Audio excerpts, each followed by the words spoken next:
Type 1 പ്രമേഹ രോഗ ചികിത്സ എല്ലാവർക്കും അറിയാം. ചികിത്സിക്കാൻ ഒരുപാട് പ്രയാസമുള്ള രോഗങ്ങളിൽ ഒന്നാണ്. നന്നായി ചികിത്സിക്കാൻ കഴിഞ്ഞാൽ നമുക്ക് സുഗമമായ ഒരു ജീവിതം സാധ്യമാണ് താനും. ടൈപ്പ് 1 പ്രമേഹ രോഗ ചികിത്സയിൽ ഉപയോഗിക്കുന്ന ഇൻസുലിനെ കുറിച്ചാണ് ഈ ചെറിയ video. Automated insulin delivery device ഉപയോഗിക്കാൻ സാധിക്കാത്തവർക്ക് നമുക്ക് കുത്തിവയ്പ്പുകളെ തന്നെ ആശ്രയിക്കേണ്ടതായിട്ട് വരുന്നു.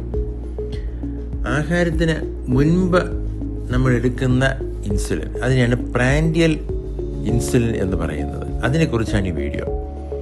അല്ലാതെ നമുക്കൊരു ബേസൽ ഇൻസുലിൻ ഉണ്ട്. അത് ഒരു പ്രാവശ്യം എടുത്തു കഴിഞ്ഞാൽ അത് 24 മണിക്കൂറിലേറെ നീണ്ടു നിൽക്കുന്നു. പക്ഷെ അത് ഭക്ഷണം കഴിക്കുമ്പോൾ പെട്ടെന്നുണ്ടാകുന്ന ഒരു ഭീമമായ വർധനവുണ്ട്.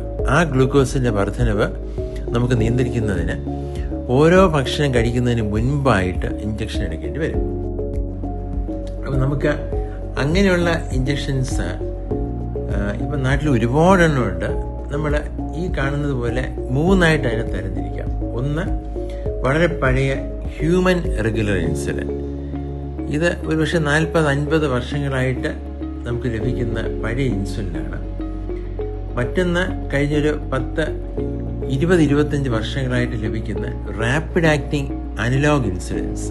അതും പലതുണ്ട്. നമ്മൾ സാധാരണ ലഭിക്കുന്ന നോവോ റാപ്പിഡ്, ഹ്യൂമലോഗ്, അതെല്ലാം അപ്പിഡ്ര, ഇതെല്ലാം അനലോഗ് ഇൻസുലിൻസ് ആണ്.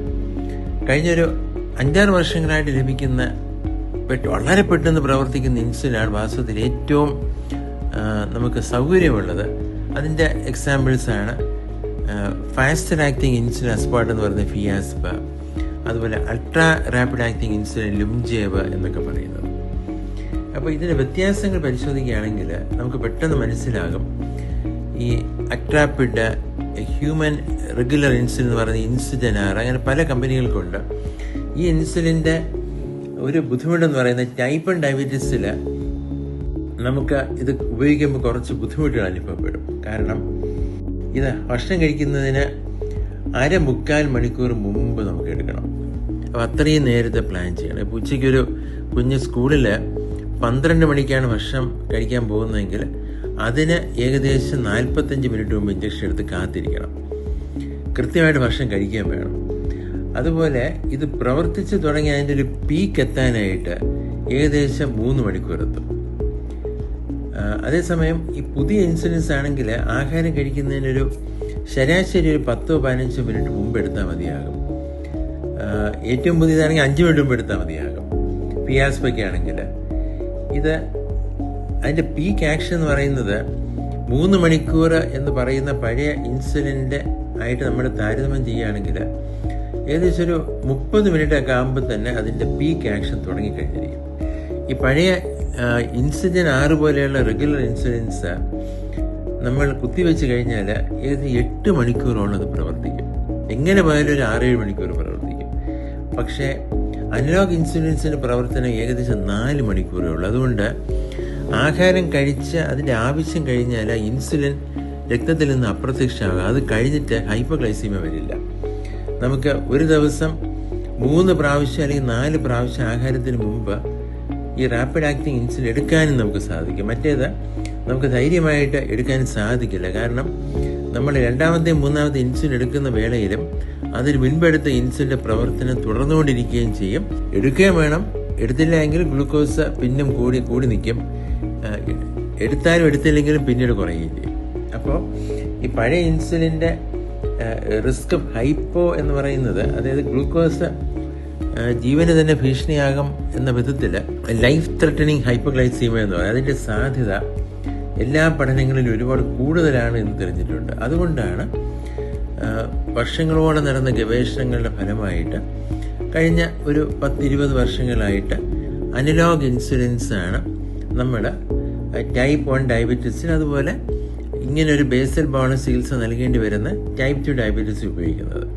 അപ്പോൾ ഇനിയൊരു ചോദ്യം നമുക്കുണ്ട്. എന്തുകൊണ്ടാണ് ഈ റെഗുലർ ഇൻസുലിൻ ഇപ്പോഴും വിപണിയിലുള്ളത്? അതിൻ്റെ കാരണം അതിന് വില താരതമ്യേന കുറവാണ്.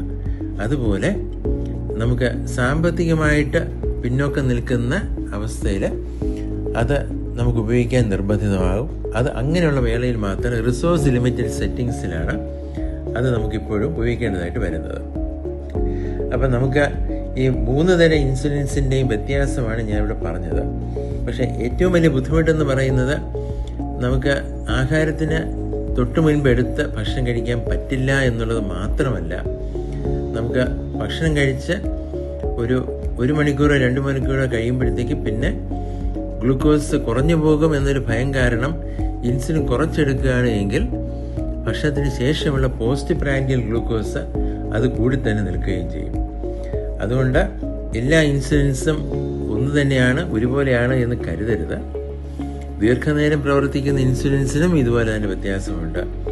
അതുപോലെ വളരെ പെട്ടെന്ന് പ്രവർത്തിക്കുന്ന അനലോഗ് അൾട്രാ റാപ്പിഡ് ആക്റ്റീവ് ഇൻസുലിൻസാണ് ഏറ്റവും പെട്ടെന്ന് പ്രവർത്തിക്കുന്നതും ആവശ്യം കഴിയുമ്പോൾ പ്രവർത്തനം നിലയ്ക്കുന്നത്. നമുക്കതാണല്ലോ വേണ്ടത്. ആവശ്യത്തിന് മാത്രം പ്രവർത്തിക്കുക, ആവശ്യം കഴിയുമ്പോഴത്തെ രക്തത്തിൽ നിന്നും അപ്രത്യക്ഷമാകുക. മോഡേൺ മെഡിസിനിലെ ഓരോ ഇന്നോവേഷൻസ്, ഓരോ കണ്ടുപിടുത്തങ്ങളും വാസ്തവത്തിൽ പഴയ നിലവിൽ നമ്മൾ വർഷങ്ങളായിട്ട് ഉപയോഗിച്ച് വരുന്ന ആ മരുന്നുകളെക്കാളും എന്തുകൊണ്ടും ഗുണമേന്മ കൂടിയതായിരിക്കും, വളരെ പാർശ്വഫലങ്ങൾ കുറഞ്ഞതായിരിക്കും, രോഗികൾക്ക് സൗകര്യപൂർവ്വം ഉപയോഗിക്കാൻ കഴിയുന്നവയുമായിരിക്കും. ഇൻസുലിൻ്റെ മാത്രം കാര്യമല്ല, എല്ലാ രോഗങ്ങളിലുമുള്ള പുതിയ ഔഷധങ്ങളും കണ്ടുപിടുത്തങ്ങളും ഈ ഒരു ലക്ഷ്യം ഉദ്ദേശിച്ചുകൊണ്ടുള്ളതാണ്. ഞാനിവിടെ നിർത്തുന്നു. എൻ്റെ പേര് ഡോക്ടർ ജ്യോതിദേവ് കേശവദേവ. നന്ദി, നമസ്കാരം.